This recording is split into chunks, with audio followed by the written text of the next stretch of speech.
With U.S. Democrats fully energized, will undecided voters turn away from Trump?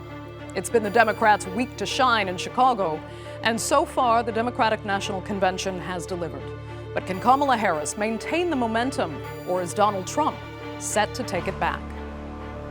I'm Andrea Sankey, and this is The Newsmakers.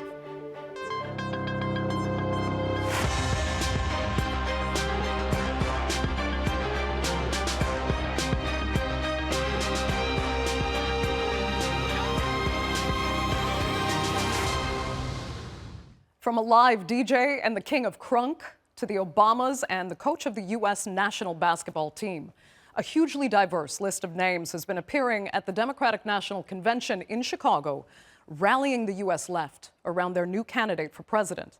Now, just like the Republican convention the month before, the massive rally usually gives its candidates a convention bounce in the polls. And Kamala Harris will need that. Right now, she leads Donald Trump in polling, but only by a few points. So in spite of the undeniable celebrity and party atmosphere of the past few days, everything is still up for grabs. Here's a look now at this week so far at the DNC. The delegates at the Democratic National Convention, well, they just completed their roll call. And they have nominated Coach Walz and me to be the next Vice President and President of the United States of America. Kamala Harris is officially set to face Republican candidate Donald Trump in November's election. Electrifying. That is the word that has been used to describe the Democratic convention in Chicago. And at some point, it turned into a dance party.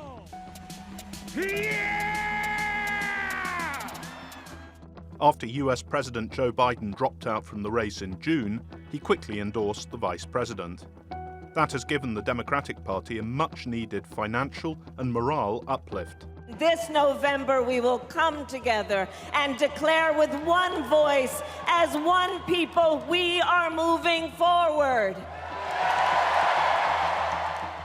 Biden also took to the stage on the first day of the convention and urged voters to back Harris to preserve democracy. He touched on issues such as the fighting in Gaza and Ukraine, his record as president, and his withdrawal from the race.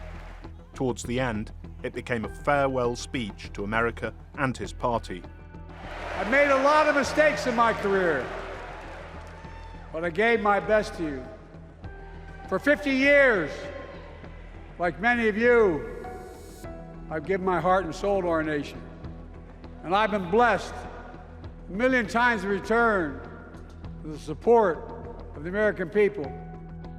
But outside the convention, his legacy is being questioned. Thousands of pro-Palestine protesters have gathered in Chicago, demanding an end to US support of Israel's war on Gaza.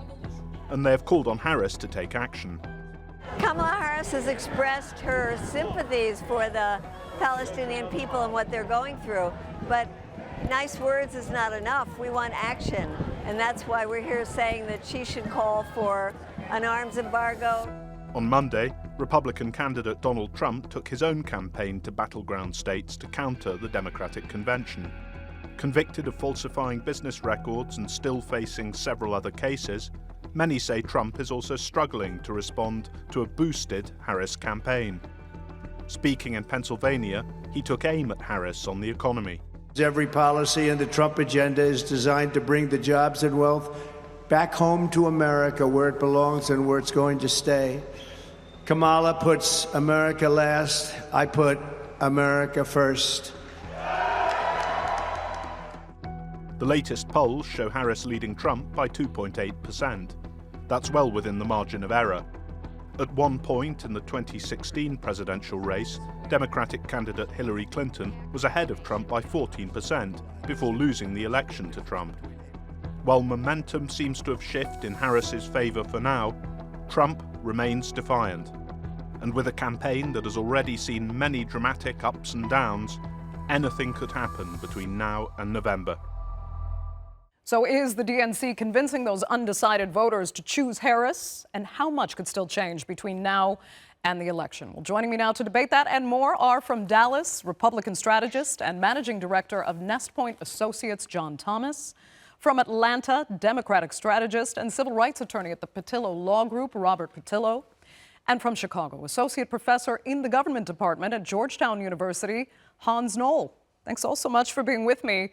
Hans, I have to start with you because you are actually at the convention. First of all, it is a political event, but it's also supposed to be fun and energizing. And it seems, at least from over here, that the Democrats kind of topped themselves in that respect, in the entertainment respect. They had the DJ, they had Lil Jon leading the Georgia roll call. Was it as fun and energizing as it looked on TV? And what kind of impression has it really left on voters so far? Yeah, it's definitely felt exciting. Voters here, anyway, the activists and people who are in the arena were very, very excited. The roll call was a lot of fun. Clearly, that's always a sort of fun event for both parties do. And in particular, last night's speeches by the Obamas, you could see how they really moved the crowd, a crowd of people who were, of course, predisposed to be moved by them, but it worked. Okay, let me ask John, if you have an opinion on what you've seen so far versus the Republican National Convention in Milwaukee. Well, there's no doubt that there's enthusiasm at the Democratic National Convention. I was at the Republican Convention a few weeks back. And there also was a similar love fest going on. I think that the difference in emotions, I think as you could describe it, is there seems to be both excitement on the Democratic side and relief on the Democratic side that they might have a viable candidate. Whereas on the Republican side, we had relief that our candidate was alive and had survived an assassination attempt.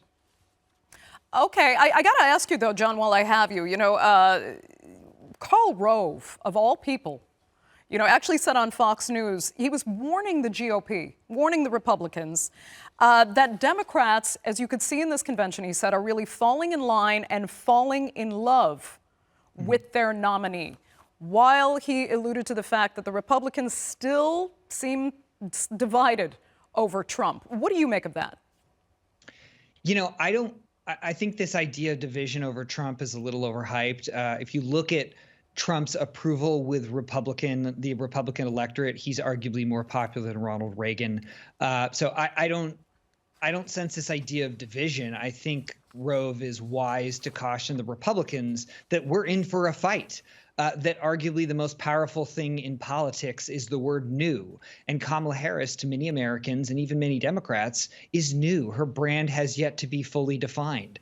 And if Trump and the Republicans think they're just going to march to victory without fighting a hard fight and trying to define Kamala Harris, they're sorely mistaken. So I think he gives sage advice, but cohesion among the Republican Party, you usually see floor fights over issues or others. You saw none of that at the Republican convention. But I think they would be wise to heed Rove's advice to do not underestimate Harris and Walz, as they are formidable opponents. Okay, let me get to Robert then. I mean, have you been pleased so far as a strategist yourself? Is the DNC showing a unity that some think the Republicans don't quite have?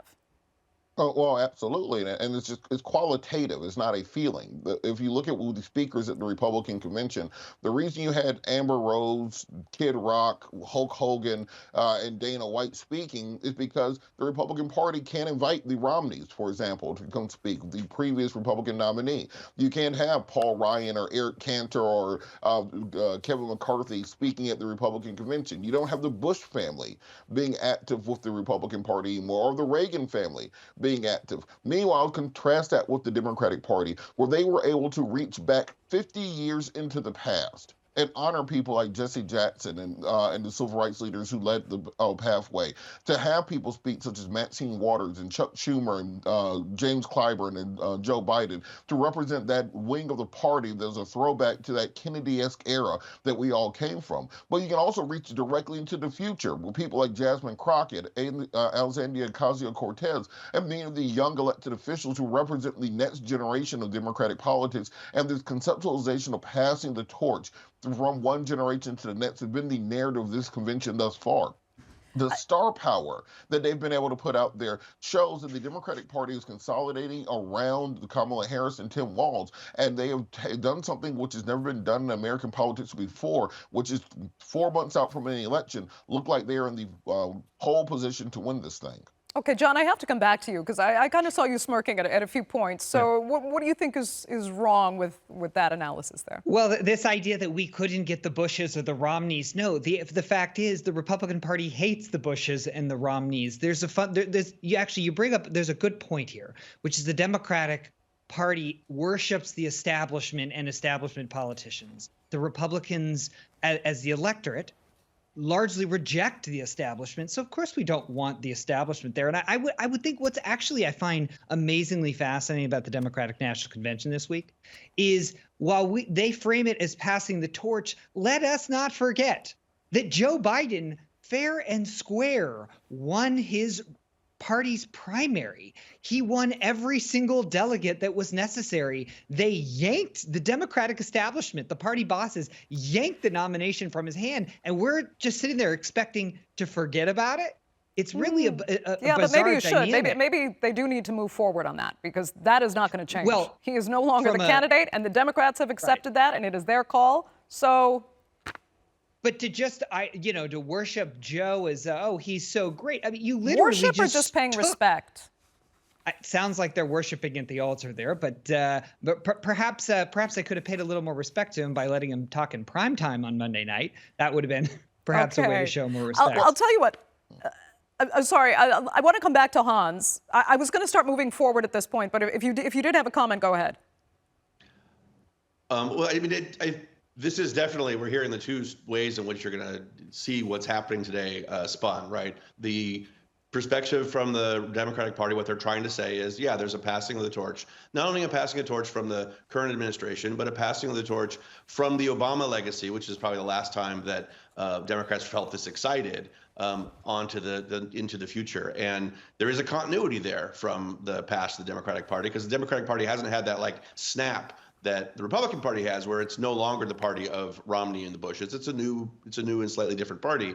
And so that other story, the narrative that we're hearing on the other end of that, the Democrats have done this strange event with changing things over. It's unprecedented, but parties choose their nominee. And that's the way this process has unfolded.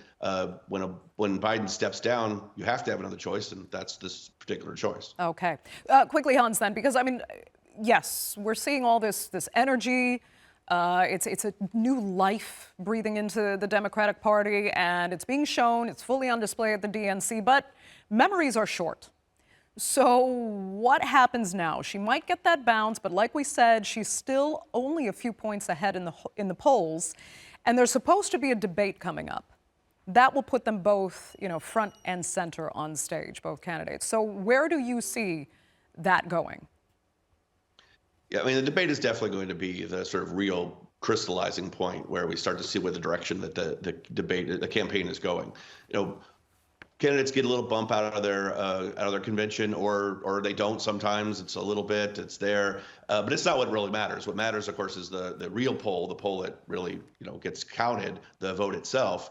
But of course, we start voting very soon, and so where things are at the state of that debate is going to kind of shape the direction as people actually start to vote in the early voting process and everything else.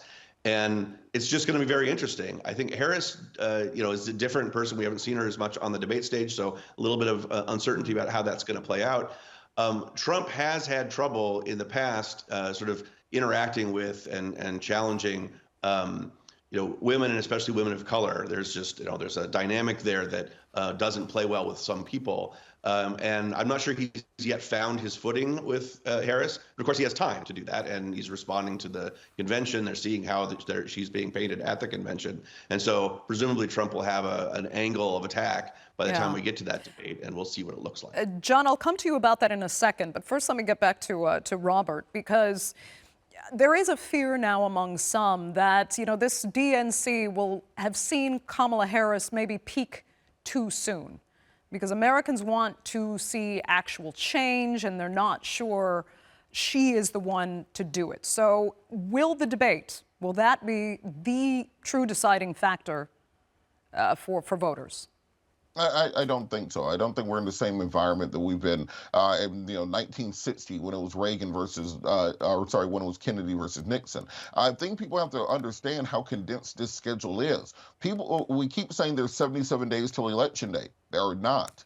Early voting starts in most states in the middle of October. We are 8 weeks out from voting beginning. Voter registration deadlines in most states are the first week of October of this year. So we're literally talking about 6 weeks out for some of these decisions to have to be made. So whereas in years past you had this large base of undecided voters, we've seen that when Joe Biden was in the race, 43.5% of the country supported Donald Trump. With Kamala Harris in the race, 43.5% of the country supports Donald Trump. He is capped there when it comes to support. So now the question becomes, where do you find the rest of that 7% that he needs to get over the finish line? And the reality is that there's not really that many places to go. Kamala Harris has motivated Gen Z voters to turn out that weren't going to be active before. Millennial voters, African American and Latino voters. We've seen a battery put in the back of female voters that we haven't seen since Hillary in 2016. So when it comes to what candidate will be able to motivate and bring out as many new and excited voices, it's going to be Kamala Harris, because the politics of fear and destruction, the politics that America is a failing nation, our cities are going to hell, everything is terrible, and only I can rescue you. That's not a party that's bringing in new voices. The party of hope and joy and the future and optimism. That's what brings people to the polls. I don't see the Republicans turning that around with one debate performance. Okay. Let me come back to John then, because I want to talk to you about what Hans was alluding to there, and ask you how Trump's actually really feeling about having to go up against Kamala Harris, not just necessarily in the debate, but in general. She's a woman. She's a minority. Let's be fair, he tends to be more gaffe prone when he gets in front of those audiences, kind of like we saw at the National Association of Black Journalists a few weeks ago. Do you think he can get used to this new competitor, or is it uncomfortable for him? I think Hans is right. Trump is still getting his footing, and that's relatively understandable. He's been campaigning hard against one candidate who was supposed to be the Democratic nominee, and then Trump had arguably such a good debate, put so much pressure on Joe Biden that Joe Biden was basically forced out. So Trump is regaining his footing. I think he's figuring out his lines of attack. A word, it seems like strategists like myself seem to be communicating directly to the president. I'll echo these comments, which is Trump wins on policy. His policies are popular. You can even see that Kamala Harris is even attempting to steal some of Trump's policies, like no tax on tips. So if Trump can make this about policy and not personality, he's in a really good space.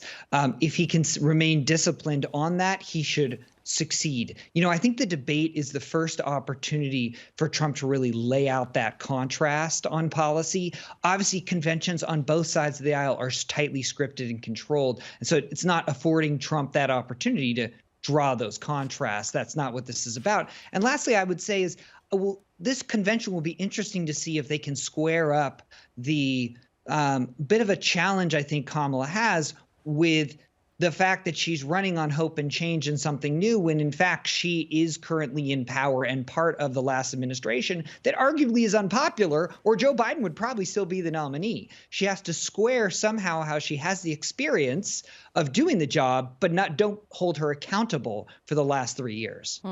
Okay. Let me come back to Hans then. I mean, you can comment on a little bit of that if you want to, but I think we also need to move it to what we're seeing again outside the convention center where you are. And the issue of Gaza has still alienated a lot of would-be Democratic voters. They're still angry at what they may see as the Biden policy, and Kamala Harris has to hope that she'll be given a new chance if she is elected, because those thousands and thousands of protesters have said they will not vote for Kamala Harris unless she promises she can change something on the Palestinian policy. So do you think she can appease pro-Palestinian protesters? Will she be able to convince them that even if they might they might, not like the Democratic policy on Gaza right now, that with Trump, it'll probably be a lot worse. Yeah, I mean, I think certainly there will be, some people who will, cannot be persuaded, and they're going to continue to be that way. That's always going to be the case. But the energy around Gaza protests is so much more muted than I think we were expecting. And you're hardly feeling it at all inside the convention hall. You really do have to go out and look at the protests. This is not 1968 again. And I think that, generally speaking, we see that partisans tend to come home over the course of the campaign. And so there's a lot of people who are concerned. They want to continue to put pressure. But when it actually gets time to be in the voting booth, well, then they're going to see things differently. They're going to say, okay, well, I may not love what Harris and the Biden administration have been doing on this, but I think it's still probably better than for what they want than what Trump would give them, and so they'll eventually come home. It just may take a little while. That's usually what you see in these campaigns. Okay. I also want to touch back on that question about the sort of popularity of the Biden administration. There's a question we just don't really maybe know the answer to, which is was Biden unpopular because the people are not happy with the way the country is going, or was Biden unpopular because he himself was older and was not performing well? And the fact that the debate was the thing that turned things around is perhaps telling there. Before the debate, everything about the administration was the same, and people were kind of, they were rallying behind Joe Biden. And then he goes to the debate, he has a hard time performing, and then it sort of becomes clear to people, well, maybe he cannot do the job of actually campaigning and running this race, so now maybe we ought to think about making some sort of change. I think that, the characterizing him as being pushed out is a little accurate, and that, he was reluctant to leave. But ultimately, the party makes a decision about who the nominee is going to be. That's, better if that is the case, right? That it was not about personalities. It's about what the party is trying to present. And it played out in a kind of amazing way in which the party coalesced around a new choice so quickly.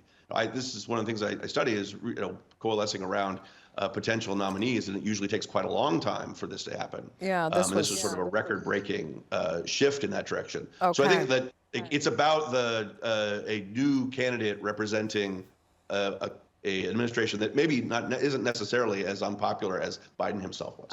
Okay. Let me come to Robert then, because I do want to get your take on, the issue outstanding here and the Israel-Gaza policy that looked a few months ago, when Biden was still the candidate, looked to be costing him very dearly. Do you think Kamala Harris can rectify that so that it's not quite center stage when it comes to voting time, and that those protesters will actually feel comfortable voting for their traditionally Democratic candidates? I think so, because the best asset that Kamala Harris has right now with regards to Gaza is Donald Trump. CBS just reported this week that Donald Trump has been on the phone with Netanyahu, telling him not to accept a ceasefire deal because that would help Joe Biden and ostensibly Kamala Harris be elected president. The same way that he torpedoed the immigration deal, the Langford Compromise in the Senate, showing that he puts himself above the thousands of people being killed in Gaza. And let's look at the speeches we've heard from the Democratic National Convention. Joe Biden called for a ceasefire now. Bernie Sanders called for a ceasefire now. We've heard many speakers talk about a two-state solution. We've seen the Biden administration has delayed weapon shipments to Israel, has put a resolution before the United Nations calling for a ceasefire. They have pushed back against Netanyahu, with many members of Congress not even attending Netanyahu's speech in Washington, D.C. several weeks ago, while Netanyahu decided to cozy up with people like Mike Johnson and other conservatives. We've seen that the reason these protests aren't as virulent as people thought is because they're seeing the actions actually have an effect on policy. And we're seeing a much more even-handed approach from the Democratic Party, calling for a two-state solution, then also fighting for the idea of more humanitarian aid, building piers to bring in food and medical supplies to the people of Gaza, calling for them to no longer use indiscriminate bombing as they used at the beginning of the war. More must be done. They have to end the violence. But we have Donald Trump running a Vichy government out of Mar-a-Lago, sabotaging our efforts overseas and abroad. The Democratic Party is making it clear that they are the ones on the side of the people outside the arena and not inside of Mar-a-Lago. John, the final minute here. Do you fear at all that Trump's very pro-Israel, hyper pro-Israel policy could cost him in this vote because of what's happening in Gaza? You know, I don't. I think it's pretty already baked in. He's staked out when he was president. He really hasn't wavered that he's a strong ally of Israel. So I don't know that those voters were necessarily his to grab. I think the bigger concern might be that they just don't vote, and that obviously hurts Harris and helps Trump inadvertently. So I don't think so. But the real test to me on whether or not the protesters are going to have an impact is right now. Kamala is literally keeping them out via walls from coming in and being really part of the dialogue. As the campaign evolves, do those protesters, are they able to more actively play a role in questions and forcing the issue and for her to talk about the issue? I think that is yet to be seen. Okay. John, you will have the final word for this edition of The Newsmakers. I'd like to thank all three of my panelists sincerely so much for being with us, and I'm sure we'll be visiting you in the weeks and months to come before the actual election in November to get more of your analysis. So for now, goodbye, and our viewers, of course, thank you for joining us as well. Remember, you can follow us on X, and do be sure to subscribe to our YouTube channel. I'm Andrea Sankey. We'll see you next time.